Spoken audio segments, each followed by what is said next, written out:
అందరికీ నమస్కారం. Breaking news. Bharat Sri Lanka తొలి వన్డే డ్రా.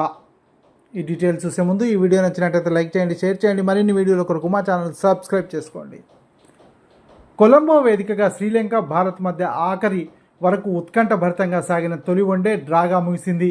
విజయానికి ఒక్క పరుగు కావాల్సిన నేపథ్యంలో టీమిండియా వరుసగా 2 వికెట్లు కోల్పోవడంతో మ్యాచ్ టై అయింది. గెలవాల్సిన మ్యాచ్ను భారత్ డ్రాగా ముగించింది. అక్షర్ పటేల్ అవుట్. అక్షర్ పటేల్ రూపంలో భారత్ 7వ వికెట్ కోల్పోయింది. 33 పరుగులు చేసిన అక్షర్ పటేల్ అసలంక బౌలింగ్లో అవుట్ అయ్యాడు. భారత్ విజయానికి 48 పరుగుల్లో 27 పరుగులు కావాలి. KL Rahul out. KL Rahul రూపంలో భారత్ 6వ వికెట్ కోల్పోయింది. 31 పరుగులు చేసిన రాహుల్ అసరంగ బౌలింగ్లో అవుట్ అయ్యాడు. భారత్ విజయానికి 58 బంతుల్లో 35 పరుగులు కావాలి. క్రీజ్లో అక్షర్ పటేల్ 33, శివన్ దుబే 3 పరుగులతో ఉన్నారు. 175 5 వికెట్లు కోల్పోయింది. 37 ఓవర్లు ముగిసేసరికి శ్రీలంక 5 వికెట్ల నష్టానికి 175 పరుగులు చేసింది.